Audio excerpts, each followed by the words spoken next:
Oh yeah. Oh yeah. I know. What's going on, everybody? It is Casual Friday here on the Trigger Mike Show. I had to change my whole damn topic for today. You already know why.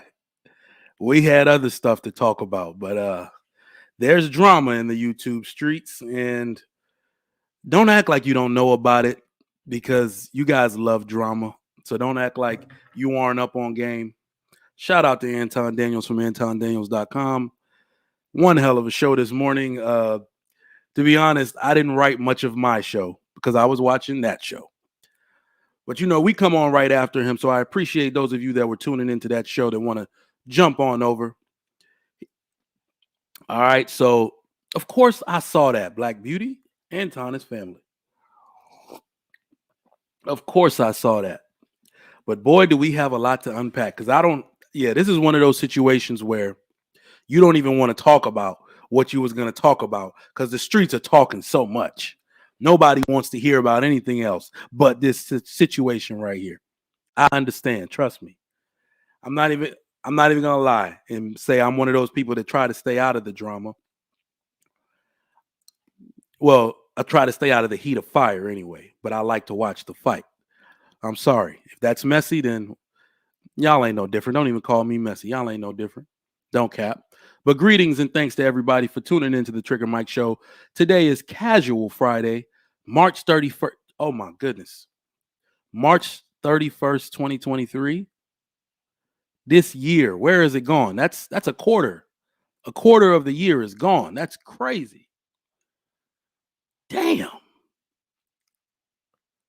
A little more than a quarter, actually, but woo.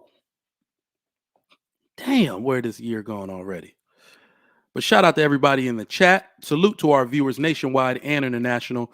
We appreciate you for your patronage and continued support. If you would like to support the show, make sure you do so in the form of a like. That's the first thing you can do. It's free. Go over to that like button and please, family, hit that like button for the YouTube algorithm so they know what you're watching on this good Casual Friday and what is keeping you entertained. Please do so right now if you could. That will be much appreciated. Hit that like button right now. And thank you for your support in that way. Now, we got 39 likes. Let's get it all the way up. 39 likes, 108 people watching. Let's get 60. Let's get 60 likes up in here.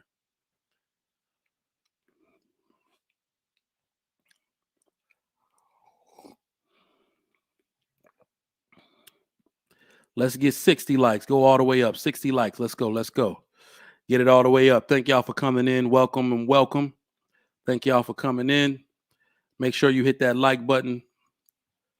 Let's get those likes up. We got 47. Let's get it all the way up to 60. All the way up to 60 before we continue. We got 48. Come on, y'all. Get that likes. Get those likes up. We at 50. Let's go. Man, let me tell y'all. Drama can be exciting. Unfortunately, I like this type of drama. This is methodical drama. This is people trying to put on a show, change narratives, then get the whole narrative changed back on them. You need help picking a long rifle. Bolt action or what? Alonzo, let me know what you're looking for. Semi-auto or bolt action? I don't call like ARs long rifles. So if you're talking about bolt action or lever action, let me know. All right.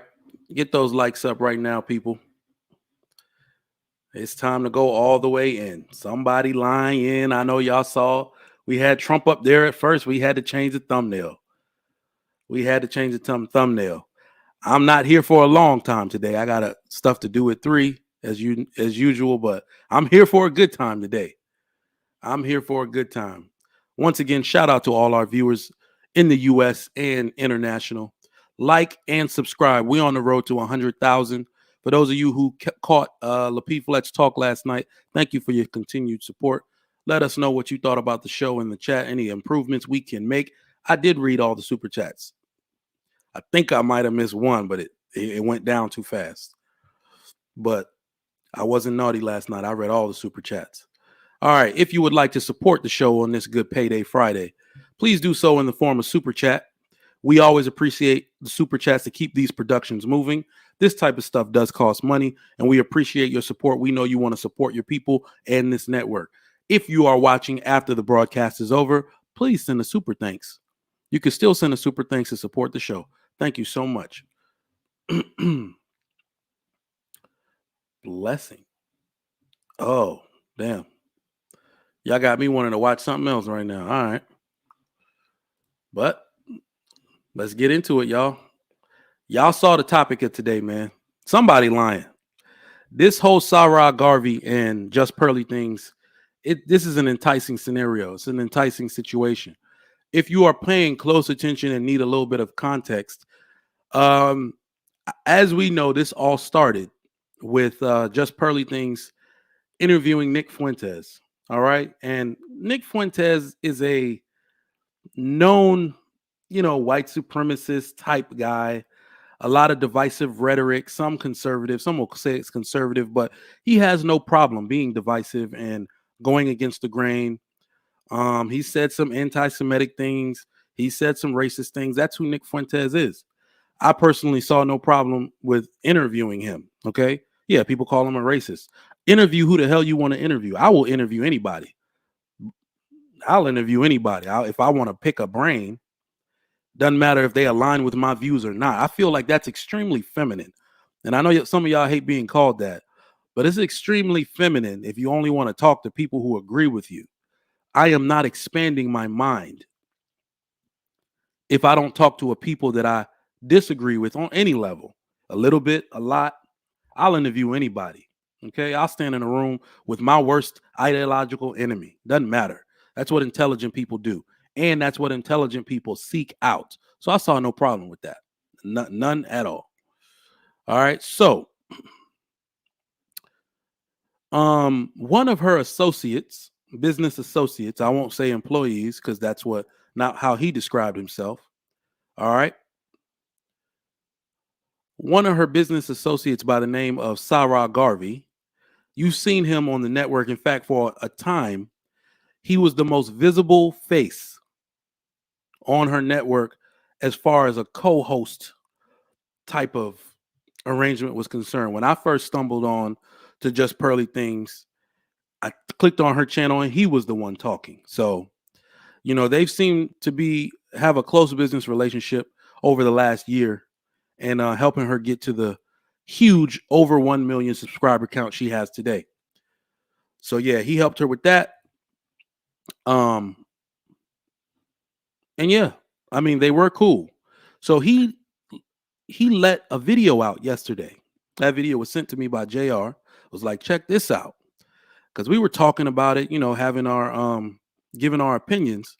And this guy puts out a video basically saying he's not rocking with her no more and giving a detailed explanation as to why. So I got a little bit of this video queued up and I want to go over the last part. Now, I heard a lot of people's opinion on this particular video he let out. He's trying to be a little more ominous, and some people say he's being genuine. Now we can see clearly after this interview, some people think he is just trying to take advantage. Okay, but either way, he can say whatever he wants to say. He can release himself from Pearl as he's saying he's just a business associate and not an employee. But we're going to break down some of this, and I want your thoughts. Chat, y'all are immersed in this. If you act like you don't know nothing about this, you capping. This is what's news right now. So let's take a look. Same thing to the red pill community. Why? Because Kevin Samuels left a gap. And Kevin Samuels' fan base was predominantly black men. And Pearl has come in there and attempted to be top of the food chain. Okay. Can y'all hear the video, by the way? Let me know in the chat if y'all can hear the video. I started the video right there. I started it right there because that is one hell of an accusation to levy against people. Now, I didn't go out looking for Pearl. I stumbled across Pearl. I stumbled across Pearl in something dealing with Kevin Samuels. I was big on Kevin Samuels content. In fact, I started watching him on Instagram and then found out that his YouTube following was even bigger. So I think one day I typed in Kevin Samuels looking for a particular video where he ripped this. In fact, I saw that video on Facebook. I went going to look for the entire video on YouTube. And then something about Pearl came up explaining how she confided in this man once upon a time, or she was talking to something about him. And I got the same vibes that most of you might have got from her early on before all this BS happened. I said, oh, well, this is definitely an anti-feminist woman. It is refreshing to hear a woman push back. White, black, Asian, doesn't matter. Hispanic, does not matter. I was actually happy somebody was fighting against the feminist narrative or radical feminist narrative. So that was refreshing to see. All right. Then she started saying something about Kevin Samuels. I could not really agree. Now, those of you who watch my show quite often, you know that I think it should be a black woman leading this anti-feminist movement. We have a few. We have a few in this space that are being more vocal, that have started their own platforms. I'm not sure how many of them came before her. I know Crimson Cure was around doing a lot of that work. But yeah, I absolutely believe that a black woman should be leading the anti-feminist movement, most notably because it was started by white women. I don't see how you can be the villain and the hero in the same story. I don't think that's really the way it's supposed to work. But anyway, I digress from that. I think it's a black woman that should be leading this movement. And when she came out as the voice, you know, the powers that be, she did the work. I'm not going to lie. You could see her putting in the work. Nobody did this content for her. That lady was on the street at first when she first started interviewing people in the UK. Don't know why she chose the UK. Maybe it was the smartest move she ever made. There's no competition out there for her, right? So she kind of ballooned immediately. In fact, a lot of y'all may not understand that when you go to just Pearly Things and try to send her an email, it's an ad agency. So this lady has a lot of forces working behind her to get her to this million subscribers plus she got right now. So I perfectly understand. I understand perfectly how she got as big as she got. All right. What's going on, Blossom and Jasmine? I see you. It's my homie right there. We go way back. College days. What's up? I see you in the chat. All right. So we're gonna continue to move this thing forward.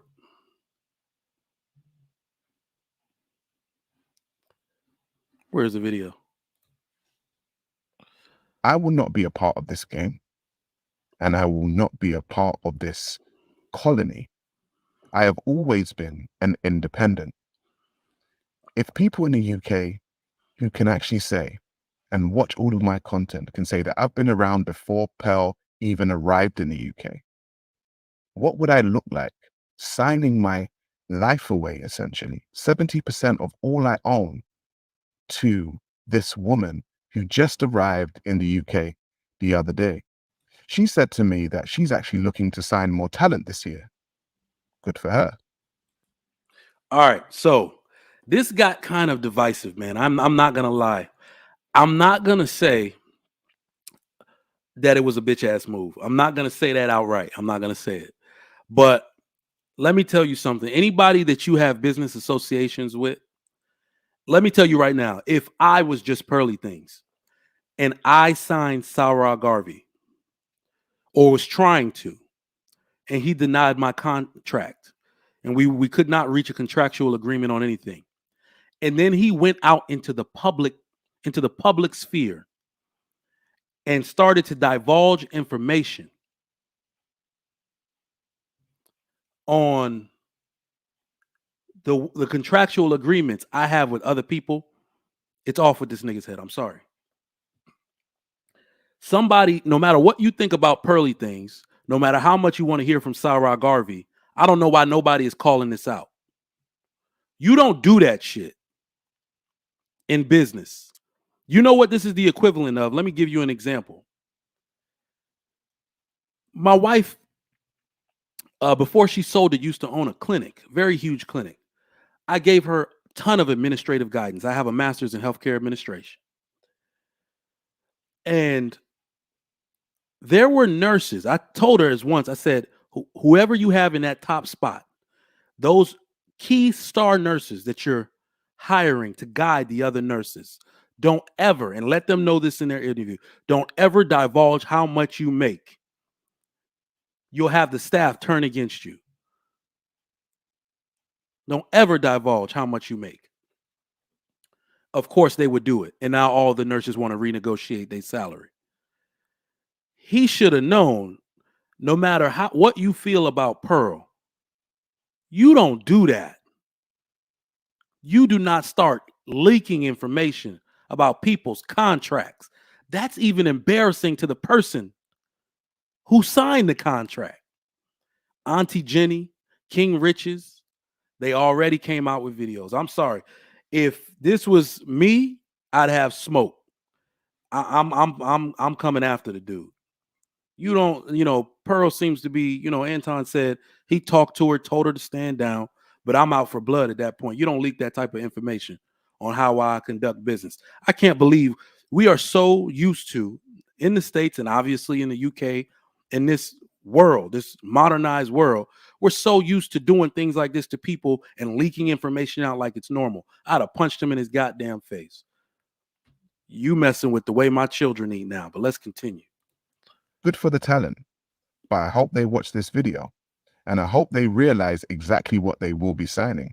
And I actually hope that this video makes her think about the ways, because essentially I had been with her from the beginning and I had helped grow her channel. And if she could suggest this to me, somebody who helped her grow her channel, then you are nothing to her. I have only given you around 30% of what I know. We haven't even touched on the very odd. All right. Let me tell you something. When I was watching this, originally I said, okay, he's making a video letting everybody know what he won't tolerate. And, he has a right to feel a way about the comments that she made in the interview with Nick Fuentes. That much I understand. Everybody is reacting the same way. There are certain people, especially Black content creators, that are cutting ties from her, most notably those that were just on her show and seem to be on track to do more content with her, i.e. MTR, Mediocre Tutorials and Reviews, and Melanie King, right? And of course, Sarah Garvey, who has been with her for quite some time. Now, I get that. If you want to cut ties with her over that, you are Black. That might hurt your image, your platform. None shall stop you. That makes perfect sense. But this dude continued to do something else. This dude is about to leak information, and I don't know if he's calling her weird. I don't know if he's trying to tell us that she is into some dark, twisted stuff. But y'all stay tuned and watch this. Y'all let me know y'all thoughts in the chat.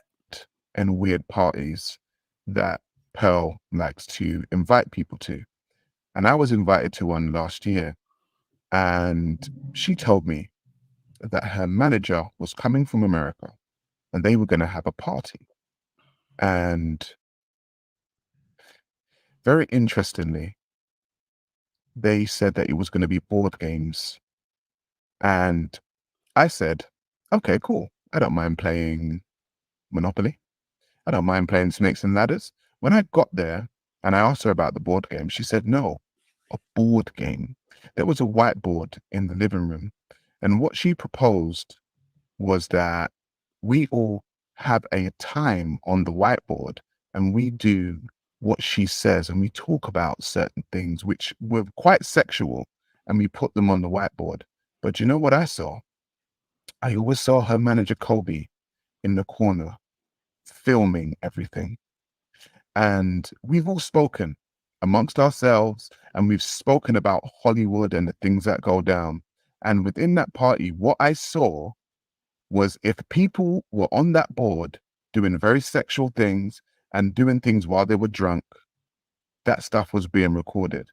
But we'll speak about it another time. Here, I want to ask the men in here. I want to ask the men in here. Okay. Women, raise your hand if you think women like violence. Oh boy. All right, y'all. What do y'all think, man? Messy or what?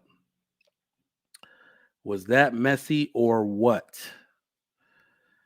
Let me tell y'all, before I bring y'all up, I've dropped the link in the chat. Let me drop it again. For those of y'all that want to come up, I'm not caping. Hold on, malevolent elephant. I'm not caping for Pearl. I don't have a stance. I don't have a stance on this pretty much at all. My stance is actually wait for all the information to come out. Wait for all the information to come out. It's very easy. So the Nick Fuentes interview, I think I saw it in a thumbnail. I had no idea where that was going to go. And the one thing I will say in a sense that I was like, ooh, she should have did this. And that's before they even said what they said is, you're a little too comfortable in your conservative bag right now. I'm a conservative, for those of y'all that don't know. And if you think that this means Republican or anything, let me give you a history lesson. The black man in America prior to 1960 was the most married man. He created the most families in the United States of America at the greatest percentage. I want you to know that those were conservative males that did that. They raised chaste women. They raised their daughters under their own roof. They raised their son to be upstanding men that married black women. Those are conservative principles. I'm sorry, those are not liberal principles. All right, so when I say I'm a conservative, I want you to understand exactly what I'm saying. But when we talk about family and we talk about what's best for the economy and all this type of stuff, sometimes people can get a little too in their conservative bag. When you're talking today about anything anti-LBGYN, anything you don't want your kids to engage in that's somewhat traditional, I call that being in your conservative bag. And with him and the stuff that they can talk about as non-melanated people, I said this woman is a little too much in her conservative bag, and this is going to end up biting her. And it did. It ended up biting her right in the ass, bro. It ended up biting her right in the ass. So, yeah, I have a lack of opinion at this point. Should she have done the interview? Hell no. Hell no. Anything you have about slavery in general, I would think it'd be best. Even me, as a Nigerian American, I don't look too deep into it. I see my man Marcus White in the chat. He has a book, and I've actually referenced this in the back chat once, of his entire family lineage and how he's so tall because one of his I think his great grandfather, they used that man to breed slaves. So I didn't know this stuff before. And at 36 years old, I'm still learning so much stuff about slavery that some point in recent history, I said, well, if I'm still learning all of this, let me not have a formed opinion about it. Maybe I don't have all the facts. That's what Pearl should have done. In fact, if we're being real, that's what all white people should do. So I don't really have an opinion. That's why I said I don't know enough about it to be talking about it. But I dropped the link. Let me bring Mr. Ikene up after I say this stuff. All right. Sarah Garvey went rogue. You know, he's a content creator in the US, and he's basically accused Just Pearly of creating predatory slave contracts for her employees, such as King Riches and Auntie Jenny. Sarah also said that Kevin Samuels left a void to fill in the Manosphere space, and that Pearl is dedicated to be at the top of that food chain. I don't know how y'all feel about that, but we can discuss. This is what we are talking about today. And let me give a shout out to my dog Anton, man. He he got both of them on the show in one day. Dude is masterful. He applied pressure. I don't know why. I don't know what his motives are, but he applied hella pressure today. So my question to the panel that's about to come up and everybody in the chat, I don't know. See, some of y'all are biased. But as you can clearly see from what Anton did today, somebody's lying. I don't have a formed opinion about who it is. Somebody's lying. And I want to know who it is. And I want to know y'all thoughts on it. Mr. Rich, let me get a thumbs up. Ikene, let me get a thumbs up. How y'all doing today, fellas? How you doing? Oh, I'm good. How you doing? I'm good. What are y'all thoughts on the topic today? Have y'all seen what's going on?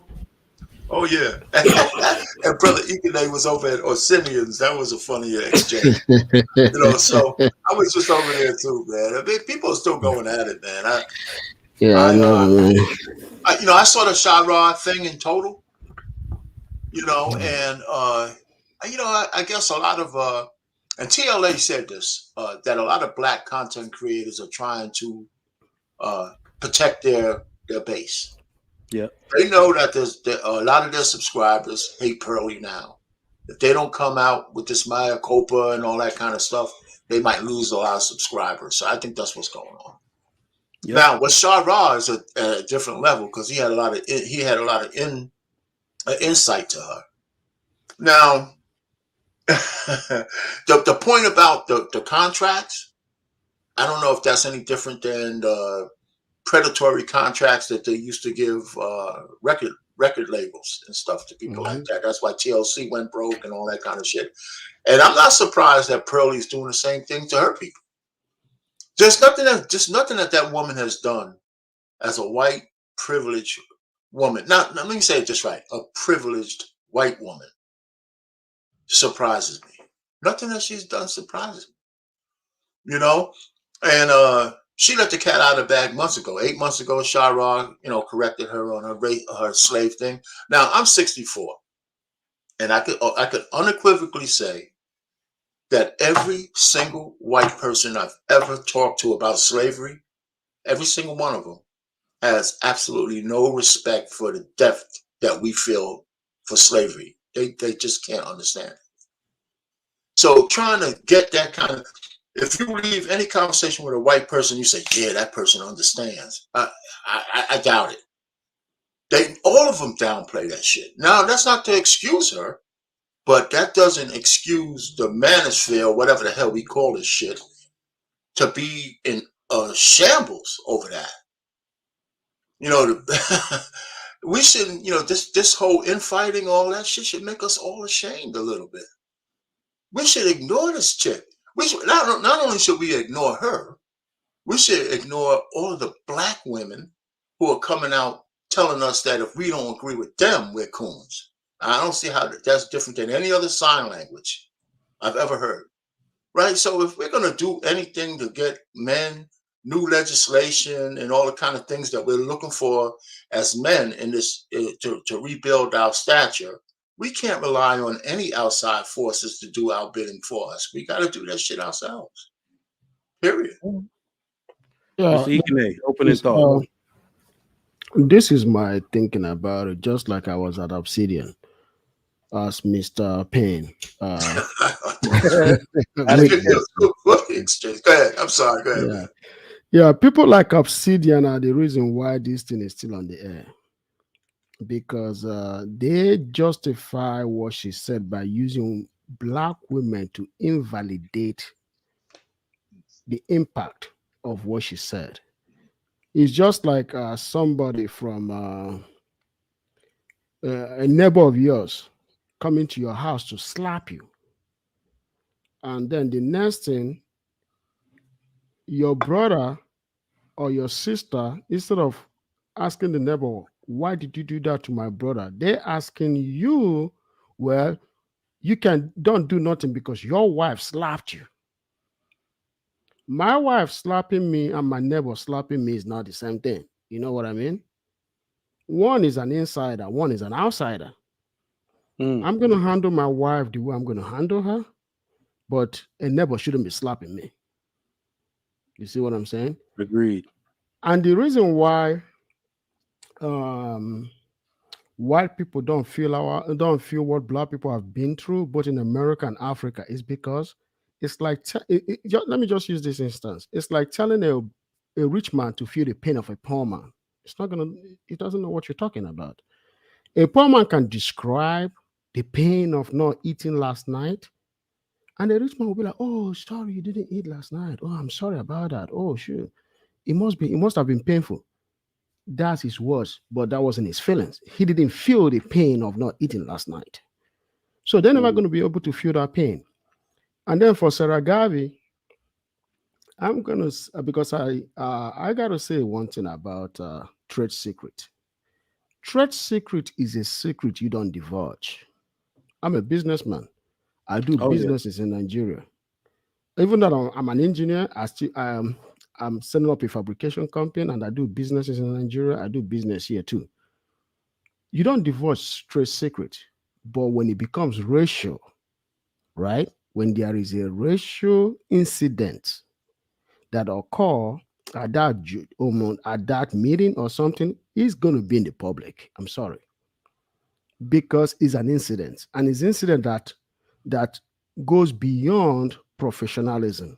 You see what I'm saying? If it's a sexual thing or something, so even sexual, it still goes in the public. People will talk. And I gotta be honest with you guys. We have to let it go sometime, but at the same time, we have millions of black people all over the world asking this question: would you let a white woman get off the hook again? And we shouldn't let her get off the hook. We should use her as a pawn. We should use her because remember the first incident that happened to a black man was a white woman. That was way back in about 15 something in England. A white woman hired one of the British servicemen to beat the son of her husband because a slave woman gave birth to that son. The British serviceman went and beat the guy so bad the guy died. Her husband was so mad. He was a lord. No, he was a duke. So he was so mad that he wanted his wife to pay the ultimate price in the British punishment for her wickedness, because she was related to King Arthur. Then King Arthur, in order to protect the princess, gave a decree that even went as far as United States that no British woman or a woman of the West shall be punished if she knowingly or unknowingly does anything that affects that's a person of another race. That is, since then in England, right, up to United States, a white woman will do anything and get away with it. This happened 500 years ago, and it still takes effect up to today. And the same thing happened to the, what's his name in the young kid from Chicago that was beaten till nobody could recognize him. Emmett Till. They used the same principle to protect that white woman. But that was a law that was a decree, not a law, a decree that was made 500 years ago. Still, so we can't let her go. So she got to suffer that punishment.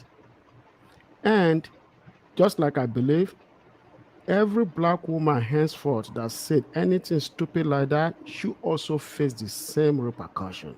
We as black men, we have to start speaking now, because the very first time I came to this channel, I said it: black men don't talk. We can't sweep it under the rug anymore.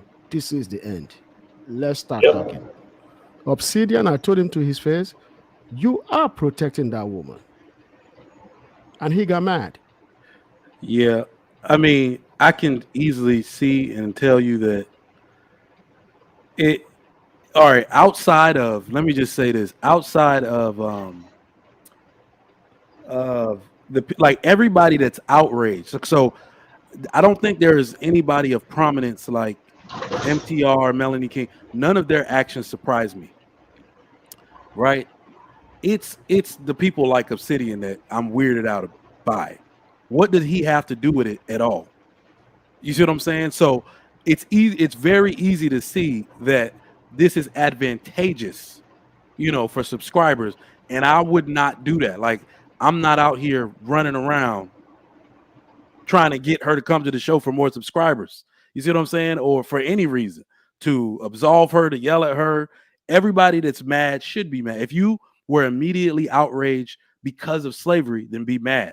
Right. So I'm not really surprised at anybody's response, except those people that are trying to use it for personal gain. Dre from across the pond, you got a special opinion because you right in the thick of it. Tell us what's going on your end over there in the UK. Well, I was just listening into you guys reacting to, or actually it was you, Trigger Mike. But anyway, look, what up, guys? What up, Mr. Payne? What up, Pikene? What up, Trucker? It's been a while since I've been on this show, but I think this is a bit of a divisive topic at the moment, and it's very difficult to escape it because it's quite widespread in this space. What I was going to say is, I don't know whether you guys know Pearl's background, but I actually used to watch her. I stumbled across her channel way before she blew up. I think it was about a year ago. And she used to do reaction videos on her channel. And I remember she was reacting to Fresh and Fit or some other content. And I vaguely remember thinking, who's this earthy looking white girl? And she looked very earthy, quite young and impressionable, reacting to all these videos. And then I think she's actually been on Kevin Samuels' show before as well. She didn't like Kevin. She didn't like Kevin Samuels. No, but she's actually called into her show before. Sorry, his show before.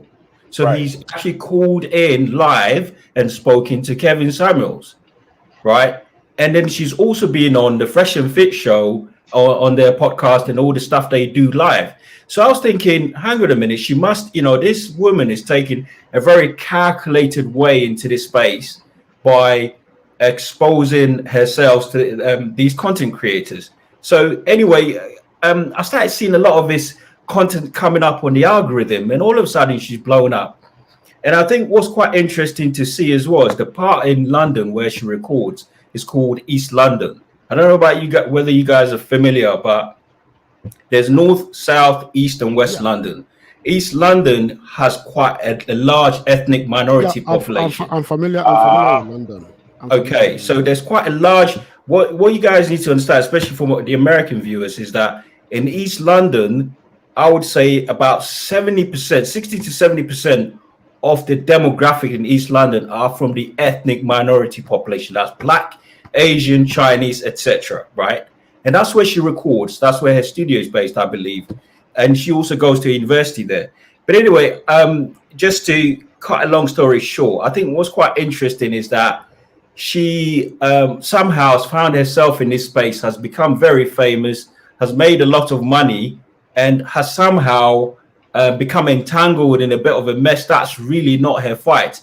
When you look at her content, it's largely based on dating, female nature, etc. So for her to gravitate and suddenly interview someone who is a known racist, is a known white supremacist, and she kind of entertained her in a rather bizarre fashion, in a sense that I don't particularly think she's the smartest tool in the box. I don't know about you. She's a good businesswoman, but I don't think she's particularly smart.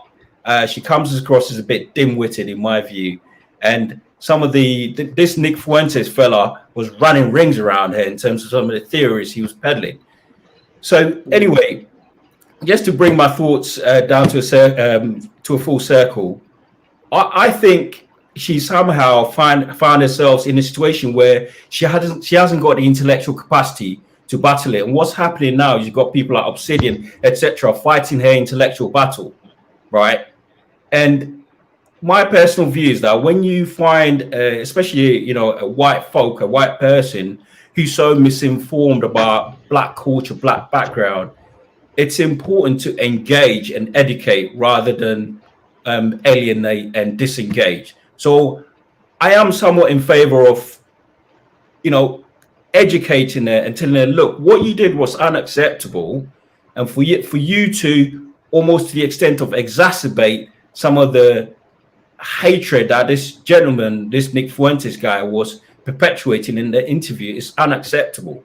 But I do agree with you guys overall that it's become people are fighting their battles for her rather bizarrely, and she's not going to thank them for it, so her apology wasn't enough, though, right? And I'm not apologizing for. I'm just asking, since you said that her apology wasn't enough. It wasn't a heartfelt apology. It wasn't from a place of contrition. So yeah, how could you tell that? How could you tell? It was haphazard. It was how can you tell her?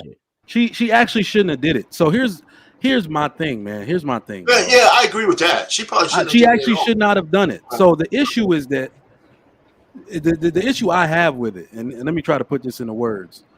If you're going to say something, do you remember I said she's in her conservative bag? I know you say this shit, right? You are miseducated and misinformed on purpose about slavery. Then you felt emboldened to talk with a known white supremacist about it. If you're going to be that bold all the way. You see what I'm saying?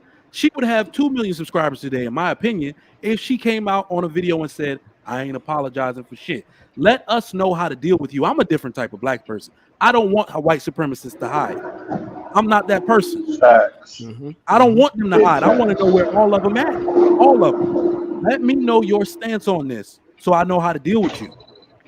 I'm not about shaming them. I understand that whether we tell them to hide or we invite their opinion, they're here. They're going to feel how they feel. So I'm that type of Black person where I'm like, no, bring your ass out and let us know. That way I know how to deal with you. Because listen, I do not believe for 1 second that she does not believe everything she said anymore. As she somehow absolved of her thinking slavery, it wasn't that impactful and we're using the, I don't believe she's changed that. So that apology was half that. Let's get the truck of Yale. What you got on it, sir? I'm gonna be perfectly honest. I ain't really been paying attention to it for real. I haven't really been paying attention at all. I've been more concerned about this. I've been more concerned about this brick situation that's going on, if you know what I'm talking about. You said what situation? BRICS, currency situation. U.S. dollar ain't going to amount to $1 anymore because all the countries is leaving the U.S. dollar. Yeah. So I've been more concerned about that. But to be perfectly honest, I think people giving up this white woman all this energy when in truth we need to be giving out the same energy to the Black people that fuck up our community. Every last one of them. So that's where I'm at. It's just like a lot of people jump on this other shit, or this Black person this and this Black person that, and, or she shouldn't have never been saying this shit when we'd have heard the most egregious shit that most Black people say about white people behind their backs. Every time a white person can dance, you always get that, oh, well, she can dance for a white girl. So let's just keep all the way 1,000 and get that same energy to the ones that deserve it. That's in our community. Y'all know y'all sitting there trying to save fucking what's Black China and Eva and Tia Marie and fucking and dudes too. You know what I'm saying? Trying to say these fucked up people. Y'all salute and cheer and champion all this fucked up shit in our community, but y'all don't champion the right shit. But as soon as somebody says something that's actually somewhat true about us, now it's a problem.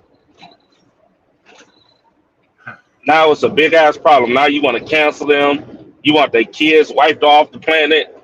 All this other bullshit. It's like y'all motherfuckers. It's weird to me, man. It's like I just don't get it. Y'all want people to respect us, but y'all don't want to get people to. But we don't respect each other.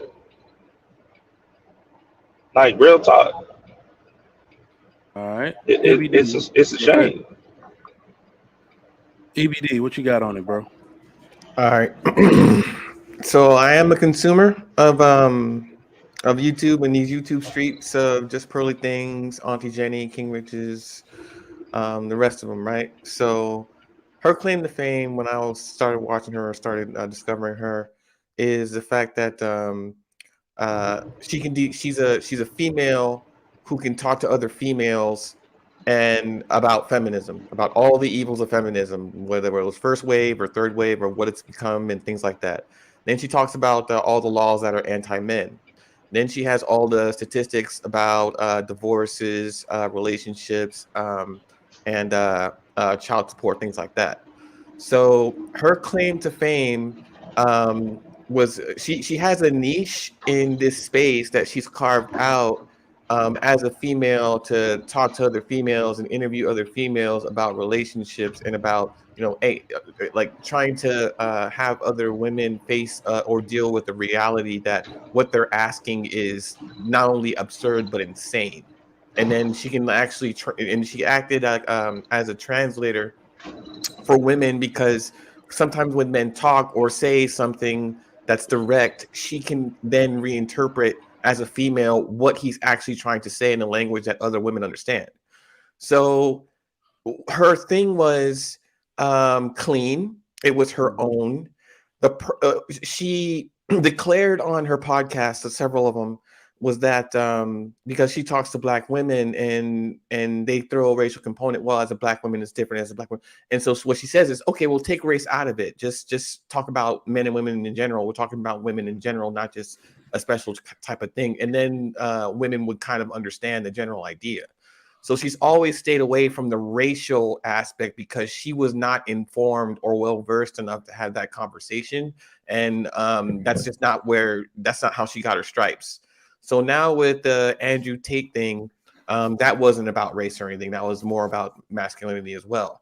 And then I'm thinking from the interview or from she understood when I watched her videos that Nick Fuentes, what she understood about Nick Fuentes was that he was either kind of like an incel or right wing or something where he believed in that that masculinity and toxic masculinity and stuff like that was a problem. So she wanted to interview him from that angle, but she claims he doesn't understand him from like a white supremacy aspect. So I'm thinking to myself, she's interviewing another controversial figure that's been banned and this and that, and something like another version of Andrew Tate. But that's not the case, and I don't think she was educated about that. First of all, and even if she was, it was still horrible. But yeah, she just shouldn't have veered off of her lane. I think that's the biggest problem. All right. Sorry, E Black. Just one thing that you mentioned, which I could have pushed back. I just need to ask E Black a question. Her material is not original. The material that you said is her material. It's actually not her material. A lot of her content is plagiarized from other content creators. That's well known. The only thing she did was take it mainstream, right? She took a lot of content in the Manosphere and took it mainstream to people who ordinarily would not consume this content. As you say, because of the person channeling that message, it was better to hear from a white woman than to hear the same message, say, from a Black person. Right. And let's keep it 100. Yeah, but everybody's plagiarizing each other. Yeah, let me say so. I got to say something. Trucker, please turn off your camera, because if anything happens to you, they're going to use this cam thing on YouTube to prosecute you, okay? And we don't want to be watching you from jail. All right, chilling with You're JB. absolutely right. You're right. Hey, he looked out for him. I'm reading the chat too. Chilling with JB. Go ahead, give me a thumbs up so I know it's you. All right, bet. Let me get these super chats read, then we're gonna continue the convo. We gotta we talking about it today. I should have started a little earlier, but Anton was cooking up. When you have him live, he had that dude in there sweating bullets. I was like, why are you applying this pressure, Anton? But Quinn Skills, $10. She's a drifter, and even the questions and topics she uses are copy and paste from another YouTuber word for word. Nothing she says is original. I think Dre just said that. A normal name changer, $2. Trigger Mike, another bought African of Pearly. Bought African, nigga. I haven't said a damn word for Pearly fan. Don't know the lady at all. First off, listen, if I'm gonna go to that side, I'm gonna need some money. I don't want a promise of payment or future. I don't want subscribers. I want upfront money. I'm an opportunist indeed, but I can't take her side necessarily. Only in the journalistic aspect. The only thing that I can say, I'm like, yo, y'all need to chill, is anybody can interview whoever the hell they want to interview. Like I said, she should not have apologized. If you're going to be that person that's going to say, these are my views, you got to stand on it. Y'all see me on the show all the time. I say That's what a I fact. say. I be like, y'all niggas lazy. And I said that. That's what you're supposed to do. So don't detract because you got pressure. That make you look weak. So if you're going to bring him up, be like, yeah, I fucking did it. You should say that. We know how to deal with you now. Whoever want to watch. Whoever doesn't. Well, I'm glad you said that. Like, y'all niggas lazy. Well, hold on. Let me get to these super chat. No, I've said that before. I haven't said that on this show though. Mhm. But Clement Gray, $5. Trigger, y'all should have not let the door open for Pearl, Kendra G, Crimson Cure, and others you don't support. Less than a year, she destroyed y'all. You know what? I was late to the party. I like Mr. Clement Gray. I was talking to some people right after Kevin Samuels' death, and they were like, "Damn, who's going to be the next Kevin Samuels?" And I put a joke. I don't know if y'all know anything about me, but if you challenge me to do something, I'm going to obliterate everybody. And I was like, might be me, and everybody laughed. I was like, oh, you don't laugh at me. So I want y'all to understand how in 7 months I came to YouTube and I got my own show. Don't challenge me. Don't challenge me, or I'm gonna start obliterating people. So I'm on the way, but you're right though, Mr. Clement Gray. It should have been. I say it all the time. It should have been a black woman. It should have been a black woman leading this anti-feminist movement. It should have been a black man in the manosphere, period. I just mean for women. It needs to be a black man, but I'm talking about that woman pushing them back against women, because that's impactful. That's very impactful. They think we're just bullying them. But when another woman says, I not only agree with this guy, I'm going to double down on what he said, I think that's how you get women to shut up. If you ask me, I would say that Kendra G would have done a good job, but it's just the kind of women she was. The Crimson Cure shows, man. Yeah. But she does a good job. Are just the trashy of the trashiest, but she could have just nailed it.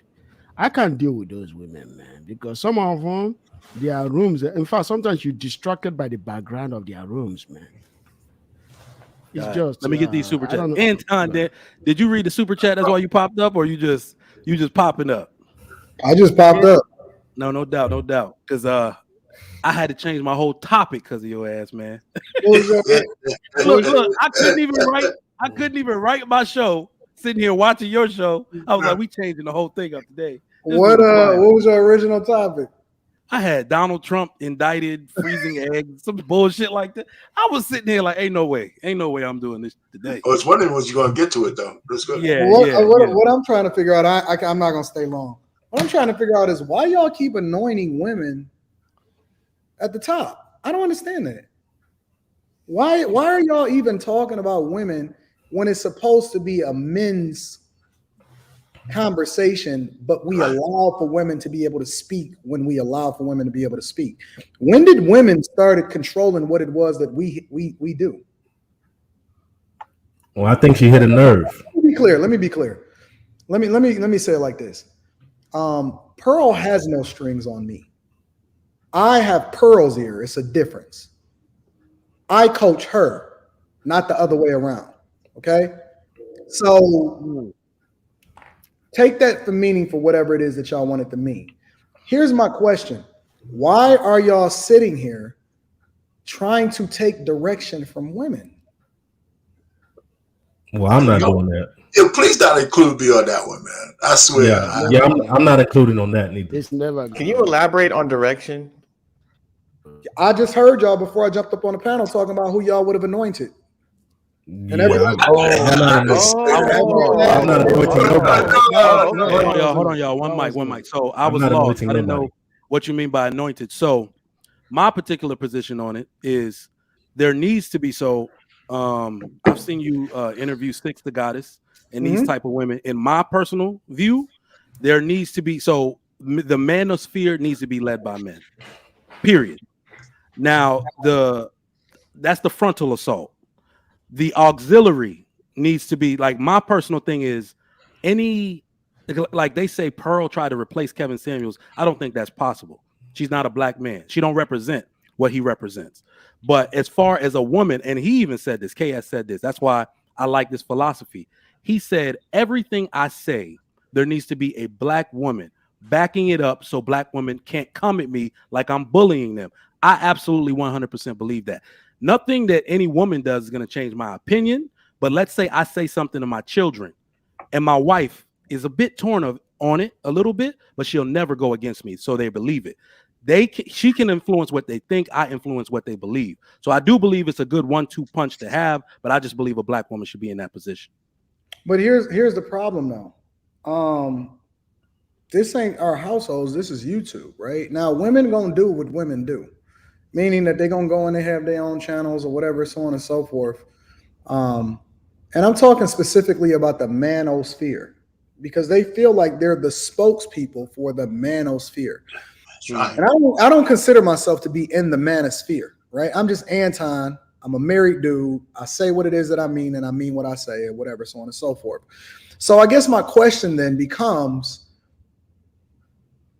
why are people even anointing women in the first place and allowing them to speak for them?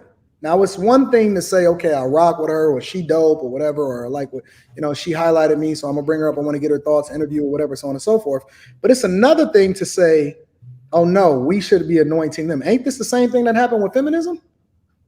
But who's saying who's anointing who? Who you? I see people all the time making videos saying that no, we should be rocking with her or we should be rolling with her. I see that conversation happening on a regular basis. This is my philosophy. One mic. I just put out a super chat that I put on Obsidian's channel, and I just gave you one here, Trigger Mike. I don't agree with women telling us anything. Right? I mean, if we're not going to stand up and hold out Johnsons and walk into the future, we're lost. I mean, we might as well give all of this up. So when you read my super chat, one of the things that all the sisters I put money into, the biggest disappointment I have of all the sisters that we quote unquote like is that I never saw the kind of smoke that they have for Pearly against Cynthia G. Correct. No. R-Pain, hold on. Stop right there because you are 1,000% correct. Yeah. 1,000% correct. They go now. Here's the difference. Right? I don't know, man. I'm just so confused about what the hell is happening out here in these streets. And again, there's nothing wrong with saying, oh, yo, she dope, she got good content or whatever. I'm not saying that they need to remove their channel or nothing like that. That's not what I'm saying. I'm not saying that. What I'm saying is, how do they speak for y'all? And I'm not talking about guys on this panel. I'm not talking about these guys on these panels specifically. I'm just saying in a general sense, why do they speak for y'all? There is no woman that I would ever anoint. They're not supposed to be speaking for. There's no woman that I would ever anoint to speak for me. My wife can't fucking talk over me. And she's right there. She can't. My wife is right there. She can't say shit to me unless I allow for her to say it. But do you think it's an element of truth to what she said? To what? Who said? No. Pearl. Do I think that what is the truth? I mean, about Black Americans being lazy versus Africans. She didn't say that. No, that's not true. I mean, no, she didn't say that. But if that's the question that you're answering, that you asking, yes, I think that. But I don't think it just extends to Black people. I think it extends to Americans in general. I think Americans that's my stance on it. Tend to be more lazy than other people than foreigners that come over here, whether you're Mexican, whether you're African, whether you're Nigerian. I think that people outside of this country inherently work harder, have listen, the majority of the people that wind up becoming millionaires in America, they're actually foreigners. Do you think it has something to do with the fact that they under conditions that push them to do that? Yeah, Exactly. absolutely. Yeah. 100%. And she has a unique position to speak as an American from America and a person who lives in UK. So yeah, she can compare African Americans from America to Nigerians. So is it 100% black folks' fault or Americans' fault? No. Why they're lazy? It's, like Anton is right. It's an American thing. It's not a Black American thing. So what you're seeing right now, even though America is a young country, it's almost like they progress too fast. Right. So Americans, look at it in weight. Americans are fat. Americans, it is. We're just products of too much comfort. This is what comfort does to you. It makes you comfortable. You stop working out, you start resting on your laurels, and we have entirely too many entitlements in this country. You get money to sit on your ass and stay home with a child. So you have another child to get more money. That happens nowhere else in the world, right? So that's why I agree when they say it's more of an American thing, to where you can't really match the work ethic of someone who had to get up, who didn't know where their next meal was coming from. And that's half the country's situation. You see what I'm saying? So and Africans move differently. I mean, when they come in Europe in these spaces, they work their ass off from nothing. Not even just, like Indian, like y'all been to India? That is right. That is one thing you guys when it comes to speaking for men, right? This is one thing that I've always said. Men and women are not supposed to even sit in the same place having meetings. Because that's where I will tell I'm coming. Okay. We have a community meeting here in the United States for my hometown. So when I first came to the US, I found out that the men and the women were all being in the same room having meetings, right? And every single time they were arguing and fighting. And then they asked me, there was a day that the team blew up, and then they asked me, what do you think we can do to fix this? I said, you got to divide the men from the women. Because what happened is that when you as a guy, you're insulting another guy that you know, or maybe being mad at the guy or saying something bad to the guy, and he's your friend, and you guys understand, and his wife is there, his wife is going to make something that small, that big. Yep. And so when we started a new meeting, I told them that we can't have meeting in the same room with women. All the women in that room were pissed off, mad at me. I said, nope, we're not having it. We divided, and guess what? It became successful. So let me ask you this. Years later, the women came and told me, you know what? Thank you for what you did. Because if you had allowed all of us to be in the same place doing those family meetings, it would have been a disaster. I said, yeah. So no woman should speak for black people, for black men, or no, for black people, period. Women can talk and do their thing and do their women stuff, but when it comes for the race, the family, and for the man, no, they shouldn't. And they should never do that. So because it's the duty of a man to do that any day, anytime. Go ahead. Okay, yeah, you can have a separate meeting, but are you like operating in secrecy and doing things that they have no knowledge of? Okay, guess what happened, right? In the tradition, in the African tradition, right, which I always tell you guys, that's why wherever I discuss here is going to be mostly African tradition. So if you want to learn it and apply it in your house. When we go to family meetings or meeting of any sort, anything that is discussed there among men is discussed among men, but it's not a secret, because you still have to take it home to your wife and tell her what was discussed in case if one day you passed away. Because whatever thing that is discussed goes down generations to generations. That is why Africa doesn't have a Bible. But the principles we live by in Africa were discussions that happened 2,000, 3,000, 4,000, 5,000 years ago. But our ancestors still guide us up to today. We have an opportunity. We got Anton on, man. I mean, all right, let's we got JB and Marcus. Let's get their comments on it. Go ahead, Marcus. You got the floor. I'm sorry, JB. Your comments, then Marcus. Okay, so if it's the discussion among men, I have a few questions. Why aren't there more black men working together to build businesses? So hold on. maybe- Let me just. You have somebody like Pearl who comes in and sets up infrastructure. Yeah. She sees a market and she say, "Hey, I could capture this market." She sets up a business, which is relatively easy to do today. You can go on InkFile for $150, or if you want to file it within 24 hours, you could pay $350, and you'll have an LLC set up. You could get a domain. You could get a mailbox, get your mail delivered. Okay. Everything is so much simpler now. Why aren't more black men getting together to build businesses, capture markets, and control industries? So let me push back on that just a little bit. Who said black men aren't doing this? When you saw Anton pop in right now, he didn't have a link. He literally comes in on an admin code. All right, his picture got put next to mine on an admin. Who said black men aren't working together? The question, I'm gonna reverse it. Why don't black people support black business and black content creators the way they support Pearly? How the hell does the Lapeef Network not have 1 million subscribers? They do, but listen, what value are you bringing? What value? Right now, you're on stream. I'm on StreamYard, which is not black owned, and we're on YouTube, which is not black owned. What I do for a living, I teach web development. That's what I do for a living, and I teach black people. I'm providing value to their lives, knowledge, wisdom, and understanding, so they could go make money, get jobs, and have a better life. You want people to support you, you got to provide more. It can't just be gossip. It can't just be we going at Pearly. It can't just be relationships. You need more topics surrounded around building businesses, because right now you have AI about to take over, and the demographic that's going to be affected the most is black people.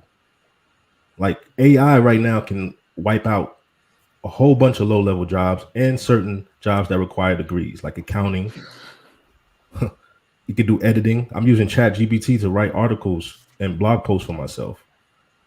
I don't need a content writer. I used to work with one. So what I'm saying is, what's going on? Why are black people not focused on that? The optics of it look like we're focused on the wrong ish. You know what I'm saying? I don't think that's correct. Let me just interject real quick. All right, real quick. The reason why Just Pearly is popular is because of women outnumber men in the West.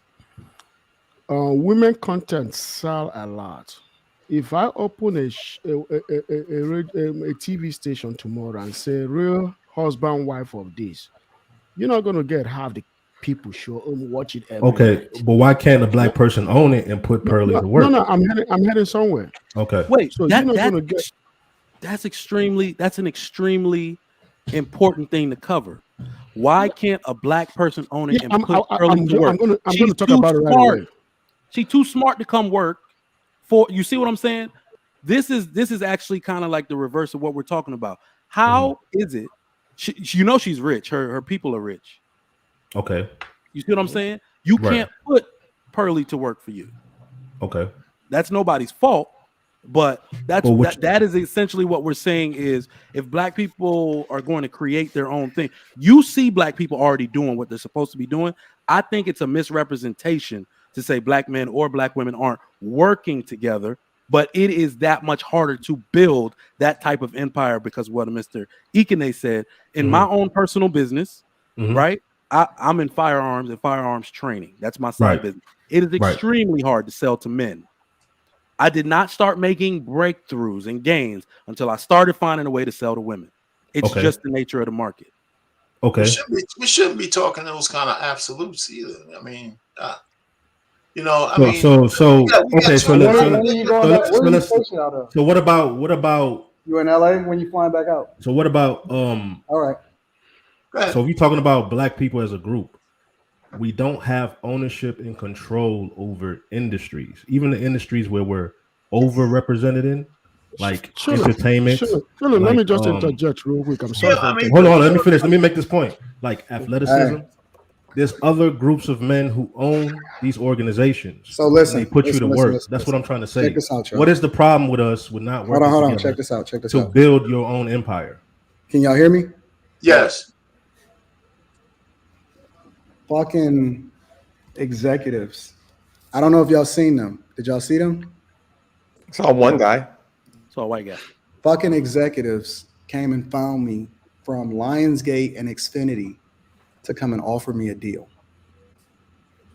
I think that just crushed your entire argument, JB. Talk about black men don't work together. What was y'all talking about? He was saying black men. So he said no, it doesn't. It doesn't crush my argument. No, I'm just saying he said black men don't work together, and I said Anton came on the channel on an admin code for the Lapeef Network, but you saying black men don't work together. But the Lapeef Network is on YouTube. This dude literally just came in here because they said they've been watching me online and that they wanted to offer me a deal, and if I can fly out to Los Angeles to come and hear they all. Good shit. stuff. Tell them you got other black people. Walk in on me and was listening to me talk. But I want to own a Lionsgate. I want to have a Lionsgate. Yeah, You can do whatever you want. JB, I got to talk to you guys about this real quick. Yeah. Mhm. I personally, right, I'm starting a logistic company. It's going to be international, Okay. global. I have a clothing line too.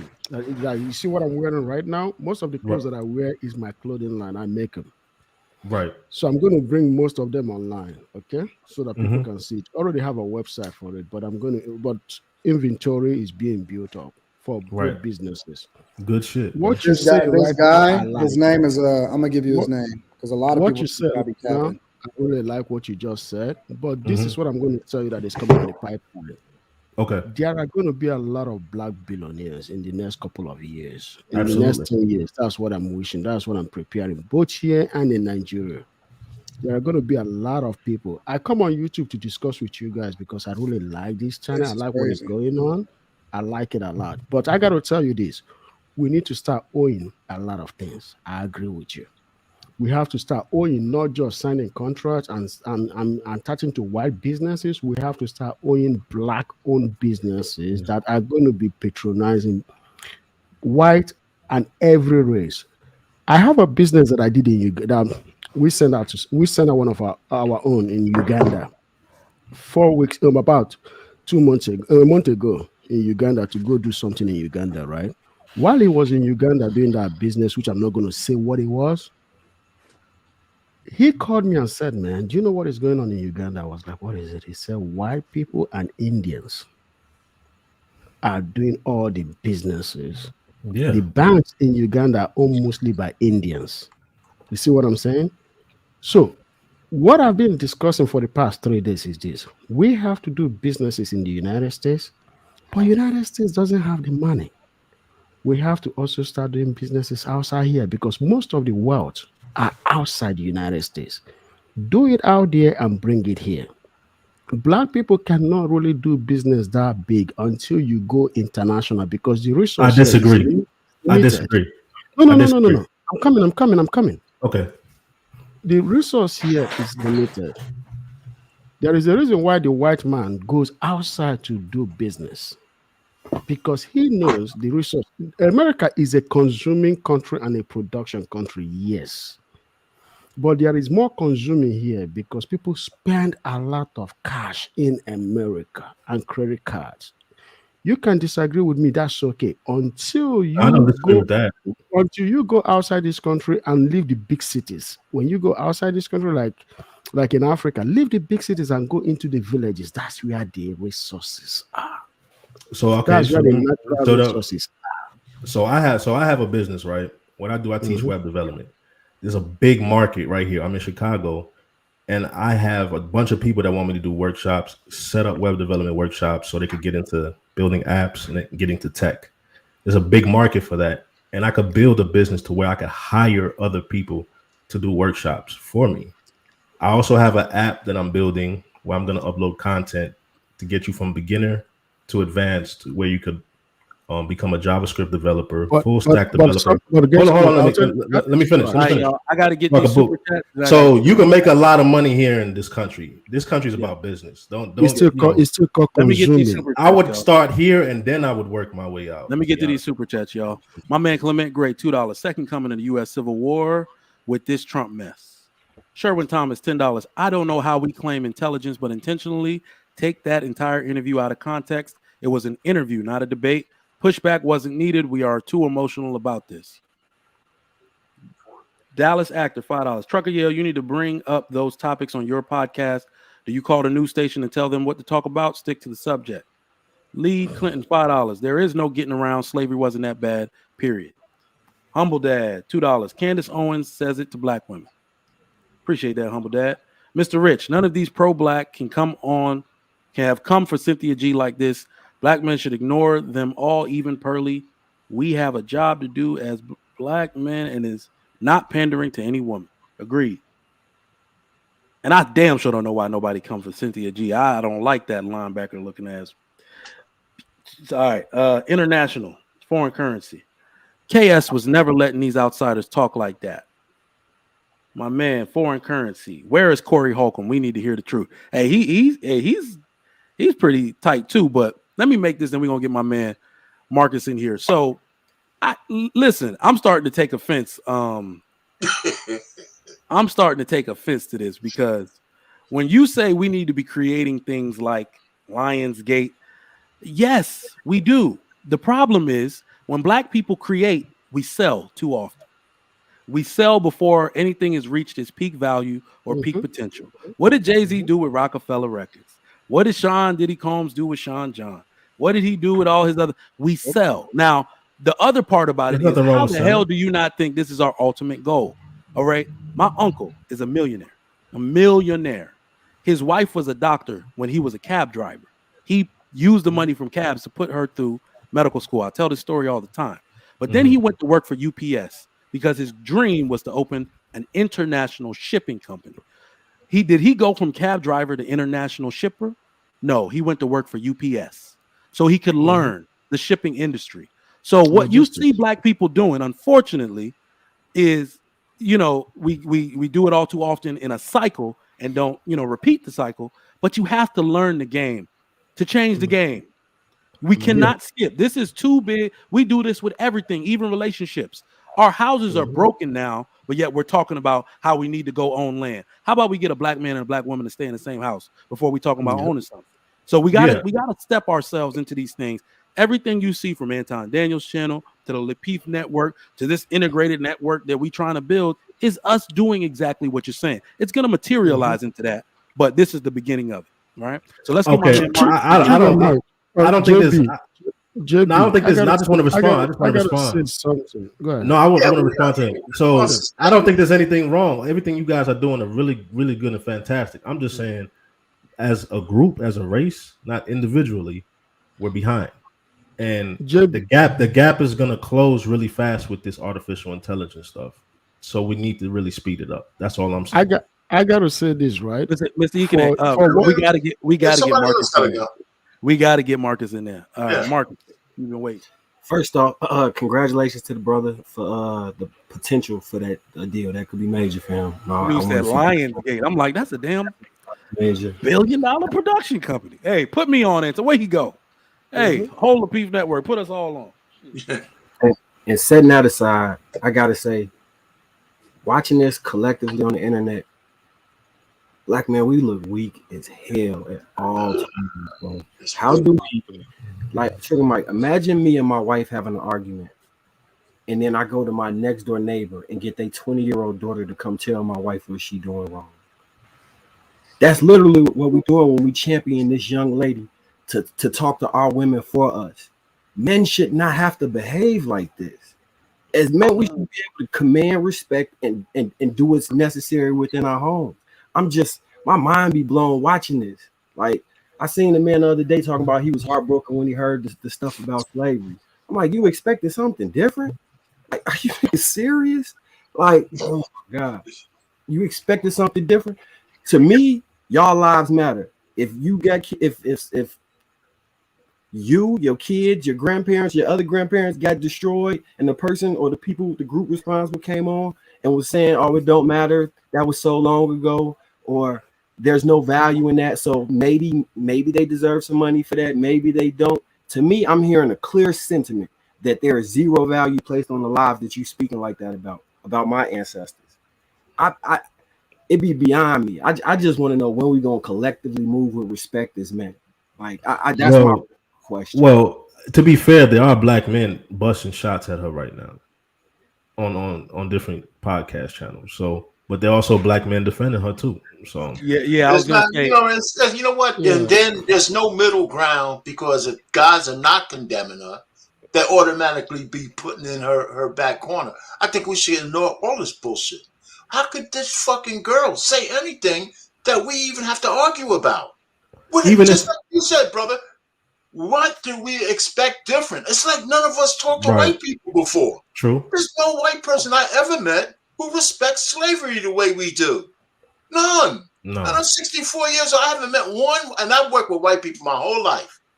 You have a conversation with a white person about slavery, you're going to leave that conversation and say, this guy don't understand us at all. Yeah, that's a broken. Don't better have not be your friend, because that's a broken friendship. And with a small hat, because they always going to say they're going to one up you, right? Oh, They man, suffered more, right? And the white people who do understand slavery are chastised. They're chastised by other white people. They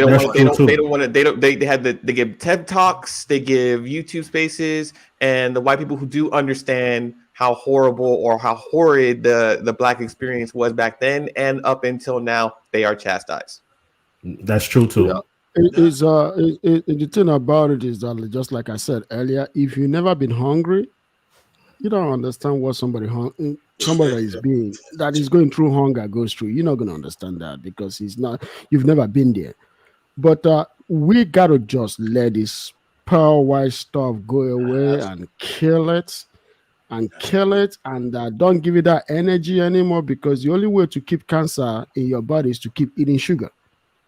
So yeah, but Pearl's not Jane Elliott, or she's not Robin DiAngelo, so she's not gonna. How much could she know? But what we got to do is this. But what we got to do is this, right? Tell our women, step to the plate. Fix our goddamn family. We give you the book. We give you the guideline. You follow our guideline. Don't create any guideline. Let the man create the guideline. No, all you have I disagree with that. I disagree with that. Why? Push back. Go ahead, JB. Because I'm gonna do what I'm gonna do. Like, I'm gonna wake up every day and I'm gonna work hours on my workshop. I'm gonna try to get promoted. I got stuff to do. Whether you following me or not, whether you think what I'm doing is a good thing or a bad thing, really doesn't matter. I'm gonna be down with the women who are down for me. So if it's a black woman, fine. If it's a white woman, fine. If it's a Hispanic woman, fine. I don't care about all that. You know what I'm saying? That's just me personally. What I just said. Yeah, that's exactly what I just said. I know, but you said like tell them to step up. They don't have to step up. If either you want it or you don't. Or you don't.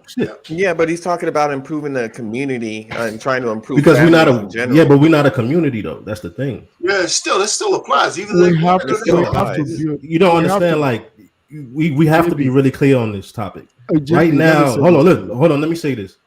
I'm of Haitian descent. Right, my parents are from Haiti. I'm not even considered black. So FBA, ADOS, that's hold on. That's a division. That's a division. Black? Yeah. I'm black, but I'm not black here. And also, but I grew up here. I was born here. You know what I'm saying? What color are you? I don't understand. No, I'm not talking about black. I'm talking about lineage. He knows what lineage. Okay. So like I'm not like my ancestors didn't generationally come from here. They came from Haiti. Oh, okay. So we have that in the mix. Okay. We have colorism in the mix. We have classism in the mix. At the end of the day, it's not about black and all that. That's an American thing. It's about your group, your tribe. And you know what I'm talking about because you guys are from Africa. You have African origin. It's about the tribe. Everybody's not going to be on board with what I'm on. Every woman is not going to be on board with what I'm on. I don't care if she is. I don't care if she's not. I'm going to move the way I want to move. I want to build a business. I want to make money. That's what I'm going to do. Whether I live in your community, whether I abide by your rules. Like me, I'm an atheist. I'm not Christian. I'm not religious. You know, I don't believe in all that. I focus on building my business and living and enjoying my life. Anybody who's on that that's trying to make money, build business, you can roll with me, whether you black, white, Hispanic, it don't matter. That's where I'm at. Because at the end of the day, it's about rich versus poor. Rich black people with money don't want to deal with poor black people. They don't want to deal with them. They don't want to live around them. I don't want to live around them. I'm being 100 with you. You should. Okay, let's put it this way. Okay. This word has always been class, every day. If you're a poor person, if you're a rich man, you shouldn't live in the midst of of poor people. I'm sorry, you shouldn't. You can't. If you bring yourself down low, you're not going to be able to be inspired, because when you are rich, you have to live among people that think like you. But that doesn't mean you should forget the poor. You should never forget the poor. But you don't have to live amongst the poor. What do you mean about the poor? You take your resource to help the poor. Define poor. But poor is in different phases. There is financial poor, there is mental poor, there is academical poor. But in terms of somebody being destitute, right? Being poor financially, you shouldn't leave Bel Air to go live in Inglewood because you want to show yourself that you're humble. You'll be dead the next day somehow. But you can take resource from Bel Air to Inglewood to take care of one family, two family at a time. You don't want to do it all together or all at once. Do what you can and leave what you cannot. Black people have to understand this in America and in Africa, that when you are in a society, everybody in that society mustn't be rich. You just need that 1%, 2% of black people to be in that very upper class. And then it trickles down from there. One thing that I found out about our society is that every black person wants to be rich. No, you can't. You cannot. The world is never structured like that. If you have a standing ladder, right, and everybody goes on that standing ladder to stay, right, what happens? The pressure will break the ladder, right? So you have to have people stack up on the way to the ladder, which means from the base is much bigger. That so pyramid. As you go up the pyramid, it narrows, right? Because what it does is it creates balance. When the breeze come and temper with the structure, it doesn't break because the base is strong. That's why the middle class is built all the way down. You're talking about a pyramid scheme, sir. The world is pyramid scheme. I know, but it's terrible. But the thing that you got to see, the thing what you got to understand is this. If you're doing what you're doing, which is web design, get black people to invest in your web design. I already have black people investing. Good. And then expand it and try to buy other web designs. Yeah, well, that's what the plan is. So listen, meritocracy is a pyramid, right? Because everybody's not going to achieve it the same way. So, but we don't live in a purely merit. The high achievers move up, and it's always going to be a base of folks. No, it's not always like that. Yes, it will be. You look at George Bush. No, what and look at Barack Obama. Obviously, George Bush is not as smart as Barack Obama, but George Bush was rich before Barack Obama. Why is that? How did he get to a point of power? Because he already was in power to be put into power. He didn't have to be as competent as Barack Obama. So to say that competence and high achievers always rise to the top, that's not always the case. They say they always rise to the top. I said if you look at it in general, okay, right, there's going to be people who achieve higher than others. And my assumption is all things created equal, of course. Right. Purely. There's going to be a natural pyramid. That's what I meant. But I hear what you're saying. Well, I think if the natural period, or I'm just going to say this last thing, I'm going to shut up. If the natural period comes about through competence, I'm okay with that. But if the natural pyramid coming through because you're born to somebody's family and you're really not that talented, you're really not that bright, your father is, that's something different. No, but I meant it the way meritocracy versus nepotism. Yeah, I mean, I get it. But as far as when we talk about meritocracy, it is said, rumored, that we kind of lie to ourselves. A lot of Americans lie to themselves, saying that we're number one. We're not. We're the number one consumer. We're the number one in mass shootings. We're another one on last in education. We're number one in a lot of horrible crap. But when it comes to consumerism, we once were great economic power due to the power of our manufacturing, mostly cars, clothes, and now we're more of a consumer, and we've turned manufacturing and outsourced that to other countries, and now we're consuming these made products from other countries, maybe at a more expensive rate. Now we're more of a service economy. Now we're more customer service. We're more automated. We're more the new manufacturing for us isn't not so much the tangible product. It is now the digital product that manages the tangible hardware products. So I don't see and as far as AI is concerned, yeah, we'll see it in space. We'll see it in robotics. I wouldn't hold your breath on any Terminators or any AI that's smart enough to recognize what a hand is. It doesn't recognize an ant yet. It's not cognitive. It is still controlled by humans. You still do need to put in code in order to get an output. That hasn't changed. I wouldn't count your chickens yet. Yeah, it can do some stuff, but it can never think or process information as fast as a human being. It just doesn't, and we're nowhere even near that. It learns faster. It learns really fast. A human being. Hang on.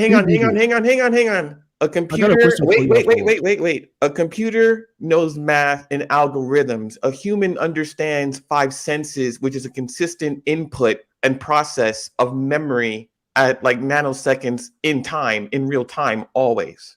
There is no computer equivalent. Ever. If we're talking about within the economy, right? We're talking about it in the business. In order for you to scale a business, there has to be systems in place. Things have to be predictable. So in order for you to hire somebody, teach somebody to replicate what you do. If I could teach a bot to automate some tasks for me, I don't need you no more. Right now, there's talks. I work at a large organization. There's talks of replacing us, even tech workers, with AI. There's a lot of stuff that AI can do that's mundane, that's automated, that doesn't require a whole lot of intelligence. The stuff that can't be replicated, like creativity, innovation, empathy, and there's a few other things that I can't think about right now. That's the stuff that AI is going to have a hard time. But just think about the economy. There's a lot of jobs that it can knock off. Right now, we got a robot that could do forklift driving right now. I know so many forklift drivers right now that are going to be put out of a job. They depend on that in the warehouse. The warehouse is going to be crushed. Immigrants ain't going to have no. I'm going to tell you. I'm going to say this. From the manufacturing. Because even Elon Musk said we should slow it down. We need to slow it down a little bit. Yeah, I agree. Yeah, we need to slow it down. But from manufacturing point of view, because I know Dre wants to speak. From manufacturing point of view, check it out this way. The population is expanding so greatly. I remember 10 years ago we just entered 7 billion. Last year we hit 8 billion. So the pace of production is so the birth rate, which is consumer demand, outpace production 3-1. Aircraft manufacturing is now in trouble because Boeing cannot fast produce the 777-X. You see what I'm saying? So the pressure is coming on aerospace. 25 years ago, aerospace used to use human technology to build fuselage, right? Mm-hmm. Then they invented a robot. Then the robotic arm started doing the fastening that humans used to do. And the reason why they invented was because when humans was doing the fastening, guess where the pressure was? Right here. And a lot of Boeing workers were suffering shoulder pain. Because when you shoot that fastener, right, to drill it into the fuselage, this place, due to this the pressure, right, it was messing up from here all the way here. Wow. But robots solved it. But guess what happened? 3 years ago or 4 years ago, but we found out that human would do the job better in terms of the fossil material, not the carbon fiber material that is being attached to the fuselage in order to cause what do they call the fuselage itself to be lightweight because of carbon fiber. Right. Human is doing the job better than robot. Mhm. Now they got to go back to humans now by half the demand. Yeah. So yeah, AI is good, but I got to tell you, Yeah. AI cannot totally replace human. So jobs. what's going to Well, if happen you- in this? Well, go So ahead. y'all know I'm in nursing, okay, nurse and a healthcare administrator. What you're going to find is everybody's all like, is AI going to replace us? You can try. AI is going to. We're going to find out that AI is going to have to assist a human. Okay, even in the terms of flying a plane, they're going to start trying to make sure the pilot is 100% robot, AI. Well, guess what? When a lightning strike happens and all power is lost, is AI going to think its way through that? Is AI going to think there's land over here and land over there? So AI cannot always be able to plan for the contingency. Humans the are edge contingency cases. planners. Edge cases, right. Absolutely. Yeah, I agree with that. I agree with that. So But AI in the healthcare space is actually what it's going to do is reduce medical errors, which is good for everybody. But it's always going to be more of an assistant to humans than replacement. Yes, I agree with you. Now, the type of humans that we're talking about are humans that are well trained, yeah, and intelligent.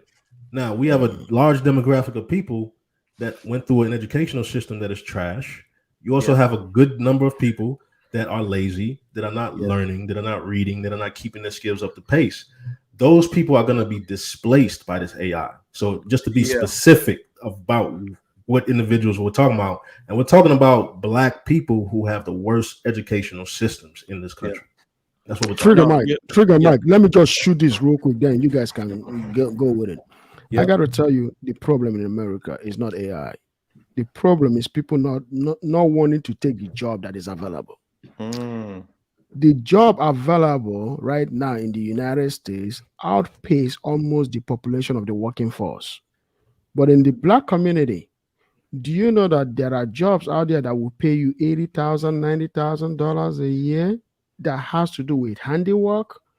But because Dante don't want to be seen by Keisha doing those work, that's why Dante don't want to pick up that job. But he rather stay in the house for Keisha to take care of him.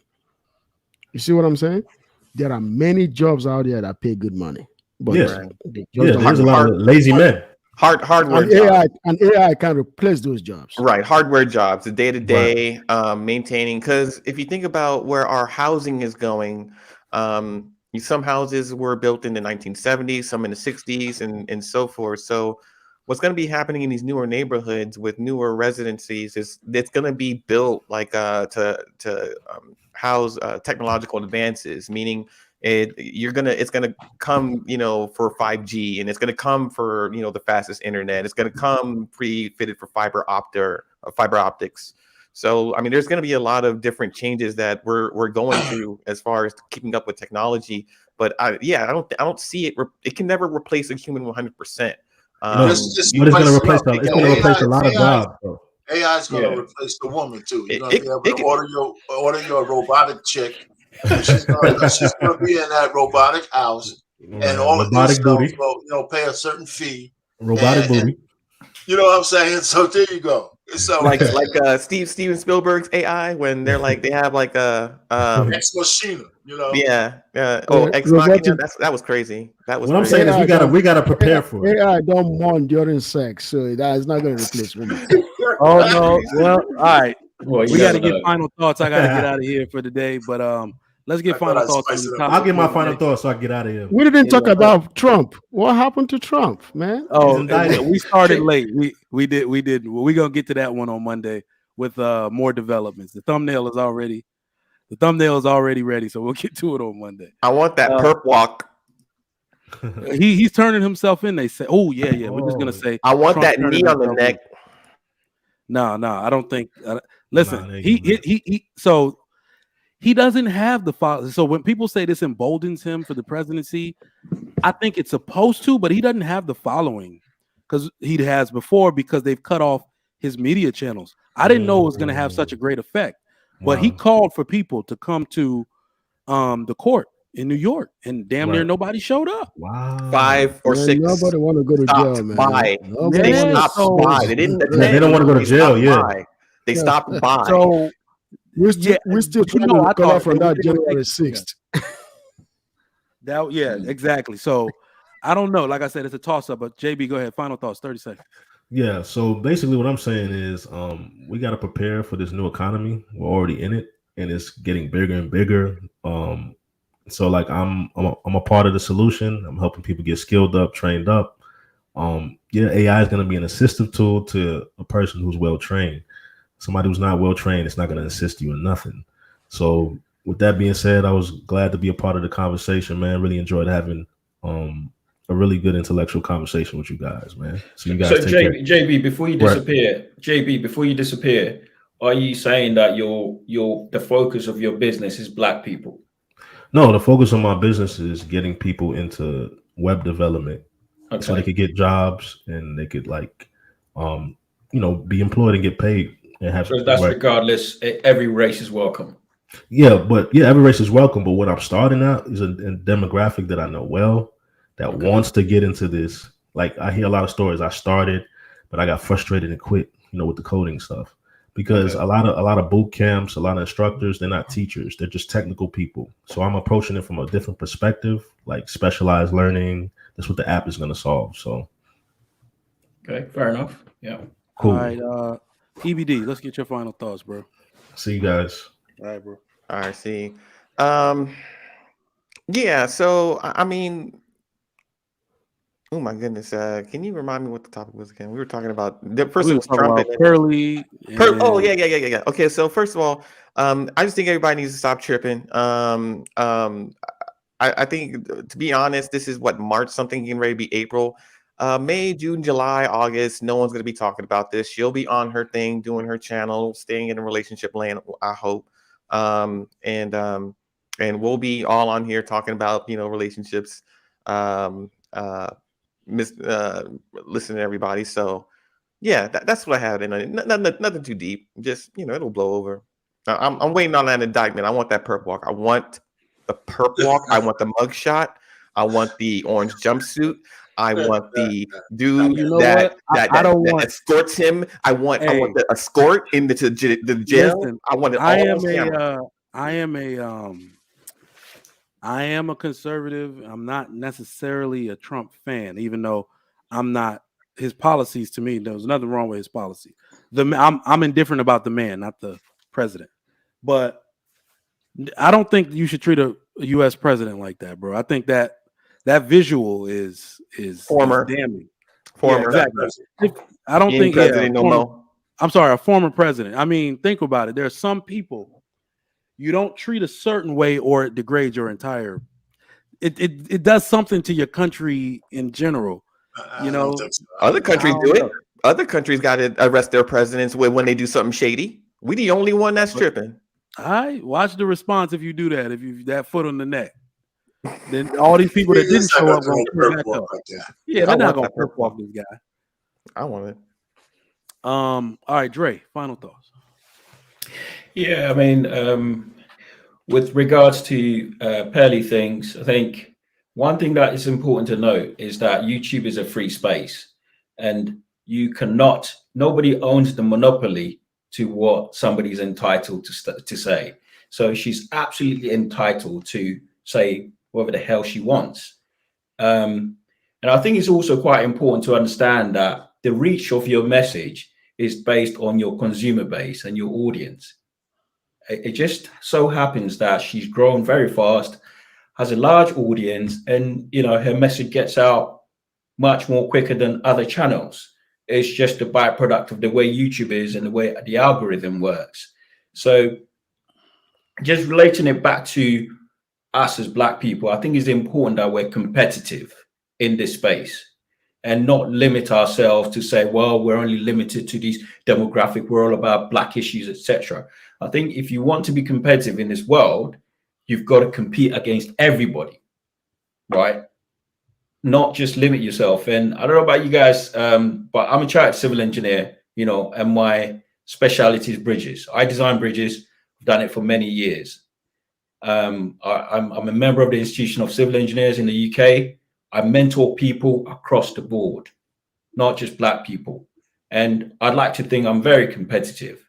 So for us to be able to push back on anybody who steps in this space, this YouTube space, etc., you've got to be competitive.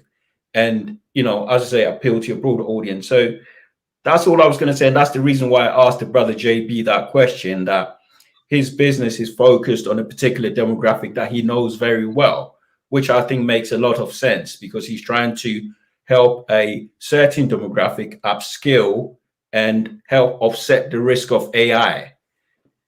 So there is a logic to his business structure. But overall, I'm an advocate for whatever space you exist in, whether it's YouTube, in your professional life, whatever you do, be competitive and be willing to go against anybody, whether they're black, white, Asian, etc. You have to remain competitive. All right. I like that. Hey, my wife keeps asking me what professions. I said, our son has to get into an AI proof profession. And I put civil engineering down.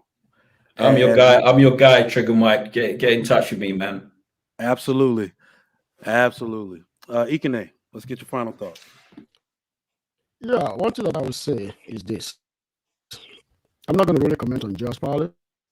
I think, just like Dre said, everybody has to do business and be strategic and get your customers however that you deem fit. Breaking up a little. I believe in that, and I think she should do her business. I don't think she should be criticized for her business. The only problem I had with her, and I said it, was just the response. But she's not racist. I said it before. She's not, and she's not. But that's all I got to say about her, because I want that issue to die and go away. But I got to say this. If you are a sitting president or a former president and you don't want to be in any kind of embarrassment, just don't do a personal crime. Do a crime against the United States. You will get away with it because it's called national interest. But once you make it a personal crime, which means you paying a harlot from not saying something so you can win an election, that's personal. That is not national security. Whatever Trump did that is national security, even if he killed 200 people in a different country, that is national security. He cannot be prosecuted for that. But if he commit national crime, if he commit a personal crime and anybody wants to defend him, I just think that's callous. That's foolish. Is Trump being greedy? You know, using campaign finance money, which means money that people gave to you to use for campaign, for personal use, that's a crime. So if somebody else is going to be prosecuted for that, he should also as well be prosecuted for that. It's not anything against former US president. It's something against the person of Trump, not the office of the president. It's the person of Trump. So we shouldn't support somebody for doing something that was personal. And even the crime that he's being subjected to wasn't something he did while in office. It was something he suppressed to get to the office. So it's not something I should defend him. I think he should go on Tuesday and stay in front of the camera and take that picture so we can all see it. Because when I got a ticket and I didn't pay it, I went and took my picture 3 times. Yeah. All right, Mr. Rich, take us out. Hey, listen, I agree with Ikene on the Trump thing. Yeah, and he's a cheap bastard too, because he had 200 grand. He should have just paid the chick himself out of his personal funds. That's number one. And the other thing, number two, thanks to JB for changing the narrative from that horse shit about Pearl. I appreciate that. And the third thing was, I was on Obsidian, and there was a woman on there who was extolling Cynthia G's eugenics program. It was a hard thing to hear. Really? Yes, yes, she was. What did he have to say? I had to come over here. I couldn't really. There was a lot of guys on. They wanted her neck, but I couldn't hear all that because I had to come over here. I couldn't believe she said it. I could not believe she said, I listened to Cynthia G and her rationale for deleting male babies. And she said, I can't really disagree with that. Like I said, make sure none of these people hide. None of them hide. Let them have the space to say whatever it is they want to say. We are in trouble if they don't expose But it was themselves. very tough to hear that, though. Yeah. From a B-dub. It was very tough to hear that from a B-dub. There are men who are married to black women that think in a certain way, right? Everything is their own personal gain. They don't want to give them children. Let all the women feel emboldened to come out and say whatever you want. I'm not even going to destroy you for it. That's why I say I'm going to draw the line in the sand. Let us know which side you on so we can avoid you. But I want to thank everybody for coming on to the Trigger Mike Show. I got to get out of here, go get my baby. I'll see y'all on Monday. I appreciate everybody for coming through. This was one hell of a show, a short one, but we got stuff to do around here. Got to go get these babies. I hope everybody has a great weekend. Let me get to these super chats. RIPKS, control your own image. Keep it up, fellas. Woman-led pro male entertainment, informative, no excuses for women, ratchet panels, high volume content. There's a template. Stop crying. Barack Obama and George Bush are cousins. My Lowe's has robots rolling around doing security. That's crazy. All right. Once again, I appreciate it. Go to the Lapeef Experience channel, hit the subscribe button and hit that bell for notifications. Tonight we got the solution. I'm sorry. Is it a sheet critique? My bad. Tonight we got a sheet critique coming. I think I'm gonna be on that panel as well. I think I'm gonna have to do that. I had a short stream in town today, so I got to get my fill of things. But yeah, tonight, make sure you go to the Lapeef Experience channel. Make sure you subscribe to that channel and hit the bell for notifications. A sheet critique hosted by Shan Monet coming on tonight. We appreciate your support. It's your boy Trigger Mike. We will be back on Monday. I promise we'll talk about Trump a little more and all the other topics we had. We out for today. I appreciate everybody. Have a great weekend. I'm out.